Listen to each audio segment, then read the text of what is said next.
Napoleon Hill was a journalist and writer.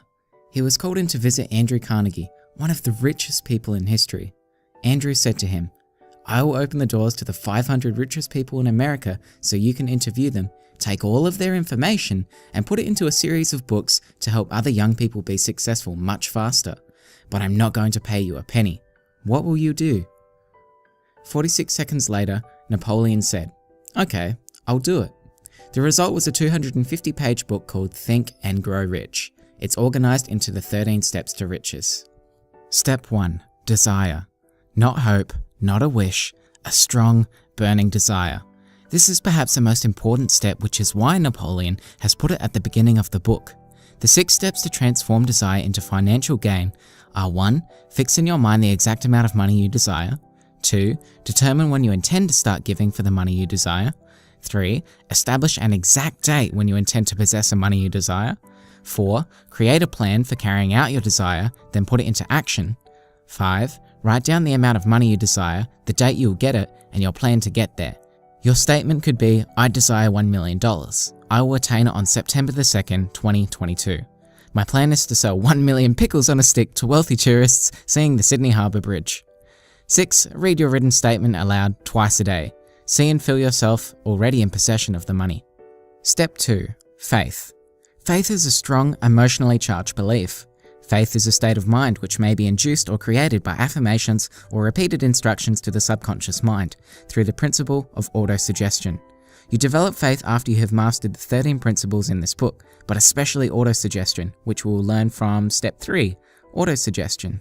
Autosuggestion is the agency of control through which an individual may voluntarily feed his subconscious mind on thoughts of a creative nature or, by neglect, permit thoughts of a destructive nature to find their way into this rich garden of the mind.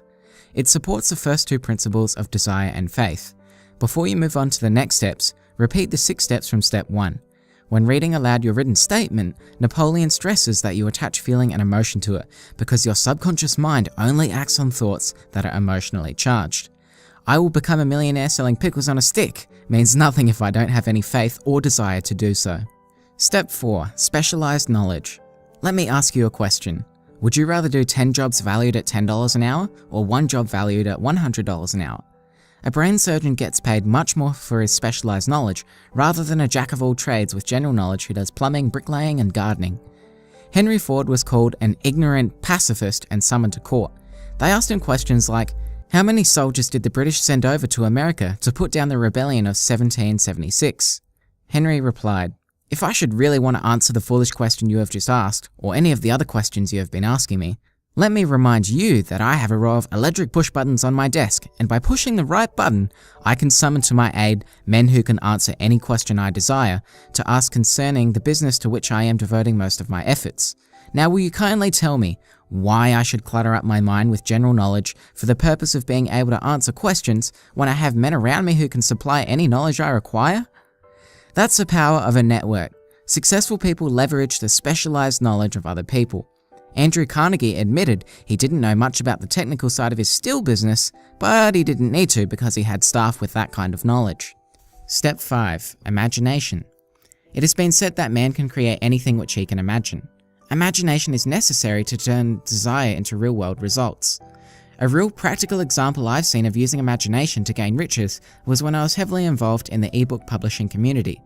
Amazon paid publishers money for each page a reader read, so if I had a 100-page book and 50 pages were read, I would get, say, 1 cent a page and 50 cents for 50 pages.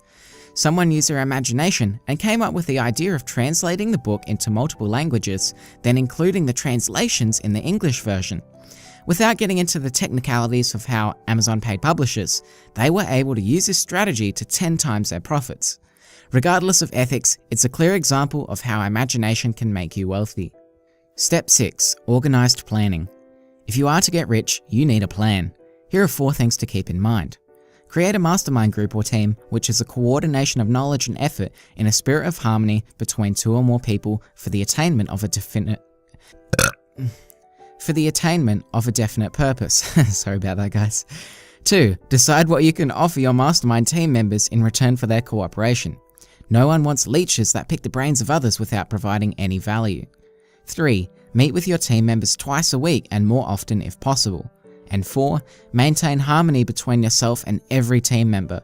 These 4 things will help turn your plan into action. If a plan doesn't work, replace it with a new plan. Step 7. Decision. People who fail to make money are easily influenced by the opinions of others. Family and friends will often hold you back, whether they are well-intentioned or not. Make your own decisions. People who fail have a habit of reaching decisions slowly and change them too often. Entrepreneurs may know this as shiny object syndrome, where a new idea or trend captures your attention and you end up straying away from your original goal or decision in this case. I've failed at creating niche sites, flipping domain names, and building a book publishing business because I never fully committed to a definite decision. Napoleon analyzed hundreds of millionaires and found that every single one of them had the habit of reaching decisions quickly and changed decisions slowly, if and when they were changed. This channel is becoming more and more successful because at the beginning of the year, I made a definite decision I would stick it out to the end of the year and reach 10,000 subscribers. Right now we're at 16,000 with 2 months to spare. Step 8. Persistence. There's not much more to say here. Rich people persist. The more intense your desire, the more you're likely to persist. A mastermind group will also help you. Colonel Sanders, founder of the fast food chain KFC, failed 1,009 times before he sold his recipe for Kentucky Fried Chicken. Step 9. The power of the mastermind. To refresh your memory, a mastermind is a coordination of knowledge and effort in a spirit of harmony between 2 or more people for the attainment of a definite purpose. The biggest benefit of masterminds is synergy. 1 + 1 = 3. This is the same concept as Stephen Covey's win-win principle. The minds within the group become something more than the sum of their parts, so greater things can be achieved. Step 10. The mystery of sex transmutation. Destroy the sex glands, whether in man or beast, and you have removed the major source of action. A bull becomes docile as a cow after it has been altered sexually. Sexual desire is one of the most powerful human desires. Men with sexual drive develop imagination, courage, willpower, persistence, and creative ability. It's a powerful driving force that can be channeled into other creative pursuits. One of America's most successful businessmen admitted that his attractive secretary was responsible for most of the plans he created. Her presence lifted him to heights of creative imagination. Step 11. The subconscious mind. Positive and negative emotions cannot occupy the mind at the same time. One or the other must dominate. It is your responsibility to make sure that positive emotions constitute the dominating influence of your mind. The 7 most powerful positive emotions are desire, faith, love, sex, enthusiasm, romance, and hope. Napoleon encourages us to form a habit of applying these positive emotions. Maybe you could show love today by hugging someone. Step 12. The brain. I don't know what Napoleon was smoking when he wrote this chapter. If there's a point in the book where a reader will stop reading, this is it. But anyway, my understanding is that there's this collective mind that we can all tap into by irradiating the correct frequency from our brains, or something like that.